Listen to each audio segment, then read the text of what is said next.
नमस्कार, मैं हूं अखिलेश पांडे और आप देख रहे हैं सी न्यूज़ भारत। वक्त हो चुका है न्यूज़ आर का। खबर संभल से है, जहां सांसद शफीकुर रहमान बर्क पर बरसे। संभल विधानसभा सीट से सपा विधायक इकबाल महमूद ने कहा कि मायावती की करना तारीफ उन्हें महंगा पड़ गया है और वो बुरी तरह से फंस गए हैं। दरअसल सपा विधायक इकबाल महमूद ने कहा कि सांसद शफीकुर रहमान बर्क अब तक कई पार्टियां बदल चुके हैं, वो अब रिटायरमेंट ले लें। उन्होंने कहा कि सांसद बर्क की वजह से मुसलमानों को बड़ा नुकसान हो रहा है। शफीकुर रहमान बर्क के द्वारा बसपा सुप्रीमो मायावती की तारीफ को लेकर सियासी घमासान मच चुका है। आइए सुनते हैं कि इस पूरे मामले को लेकर संभल विधानसभा सीट से सपा विधायक इकबाल महमूद ने क्या कुछ कहा। सांसद डॉक्टर शफीकुर रहमान बर्क साहब ने बसपा सुप्रीमो मायावती की तारीफ की है। आप किस नज़रिए से देखते हैं इस बयान को, आखिर क्या वजह है? ये समाजवादी पार्टी के राष्ट्रीय अध्यक्ष जी को ब्लैकमेल करने का एक तरीका है।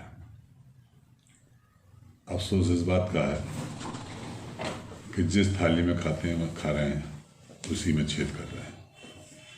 बहुजन समाज पार्टी ने कभी मुसलमानों की रही है, न रहेगी। साफ साफ उसका कहना है, उसके सुप्रीमो का कहना है कि जहां समाजवादी पार्टी जीत रही हो, वहाँ भाजपा को जिताने का काम करो। मुसलमान सब जानते हैं वो मायावती से बहुत दूर हो गए, बहुजन समाज पार्टी से बहुत दूर हो गए। अब उनका कोई अस्तित्व नहीं रहा उत्तर प्रदेश के अंदर। दूसरे प्रदेशों में तो ख़त्म हो ही गया है और उत्तर प्रदेश में भी नहीं रहा। अभी पिछले चुनाव हुए थे, आपने देखा कि सिर्फ और सिर्फ एक विधायक जीत कर आया, वो भी अपने बल पर, अपने पैसे के बल पर जीता है, बहुजन समाज पर नहीं जीता। बहुजन समाज पार्टी तो कहती है कि हमें मुसलमान का वोट नहीं चाहिए। अब ये पार्टी को ब्लैकमेल कर रहा है इस तरह की बात, स्टेटमेंट देकर। इन्हें सोचना चाहिए कि आज जो कुछ भी है, जितनी बार भी एमएलए या एमपी रहे हैं, वो सिर्फ और सिर्फ समाजवादी पार्टी के बूते पर ही रहे। समाजवादी पार्टी से संबंध रहा इनका, उनका उसका टिकट मिला और ये जीतते रहे। 2024 का चुनाव सर पर है और वो सांसद हैं। आपको क्या लगता है कि समाजवादी पार्टी उनको उम्मीदवार बनाएगी या सपा परिवार में से कोई और होगा संभल से? देखिए, अब उनकी उम्र भी 94 साल की हो गई है। चलने के लिए भी दो आदमी उनके साथ चलते हैं। ऐसे व्यक्ति को मेरे ख्याल में जनता अब नहीं चुनेगी। वो चाहे किसी पार्टी से भी खड़े हो जाएं, वो अब नकारे जा चुके हैं और उनको अब खड़े होने की हिम्मत नहीं करनी चाहिए। वैसे भी अब किसी यंग को, किसी को सामने आना चाहिए। वही इस देश के अंदर जो सबसे बड़ी संख्या है, वही नौजवानों की है और नौजवानों को रिप्रेजेंट करने के लिए नौजवान ही एक चाहिए, जो समाजवादी को भी आगे बढ़ाएगा और पार्टी को भी आगे बढ़ाएगा। सांसद शफीकुर रहमान बर्क साहब हमेशा मुसलमानों की आवाज़ उठाते रहे हैं, लेकिन आप कभी नहीं बोलते मुसलमानों के लिए। नहीं, देखिए, किसी एक फिरके से विधायक या सांसद तो बन जाता है, मगर सरकार नहीं बन सकती है। सब कुछ साथ लेके चलना चाहिए। ये देश हम सबका देश है, सबने इस देश को आज़ाद कराने में भागीदारी की है और सबका हक है। हम सही को सही और गलत को गलत कहते हैं, चाहे वो हिंदू पक्ष हो या मुसलमानों पक्ष हो। मगर इन दिनों में आकर मुसलमानों पर ज़्यादतियाँ हो रही हैं, उनके ऊपर, उनके जायदादों पर कब्जे किए जा रहे हैं, उनके ऊपर बुलडोज़र चलाए जा रहे हैं। ये जुल्म इस वक्त हो रहा है मुसलमानों पे सरकार का। सरकार ज़्यादा दिन भी नहीं रहेगी। आने वाले 2024 के चुनाव में आप देख लीजिएगा, नरेंद्र मोदी की सरकार नहीं रहेगी।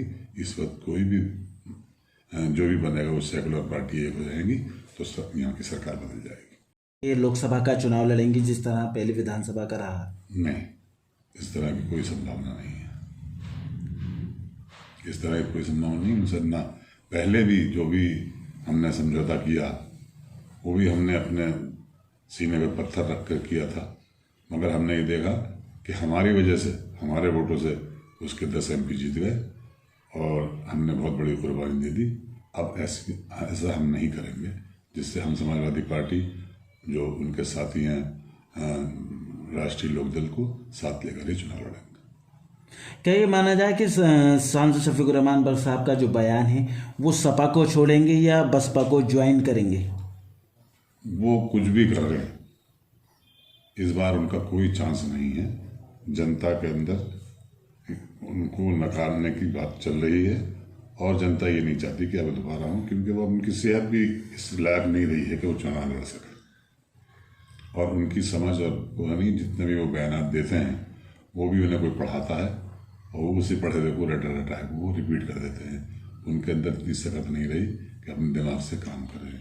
ये पहली बार नहीं, इससे पहले भी उन्होंने समाजवादी पार्टी को बुरा भला कहा है और फिर बाद में ये कह दिया कि स्लिप ऑफ टंग हो गई, जबान बहक गई। ये अब वो वक्त नहीं रहा।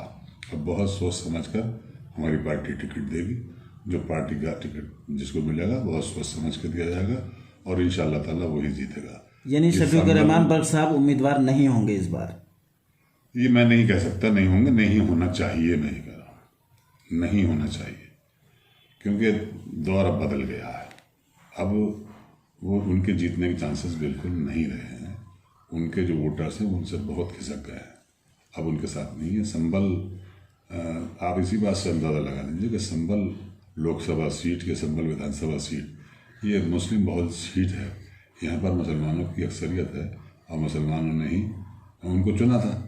अब चुना इस वजह से था कि समाजवादी जो उनकी मुसलमानों की पक्षधर पार्टी रही है उसके बेस के ऊपर ये चुने जाते थे।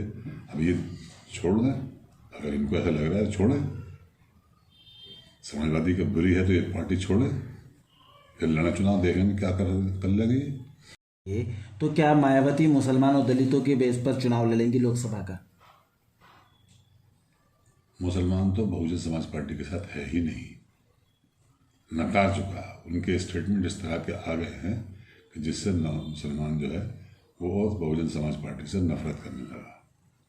इसलिए और मैं ये समझता हूँ कि बहुजन समाज पार्टी के जो मूल वोटर थे अब वो भी उनके साथ नहीं रहे हैं, वो भी बिखर गया है।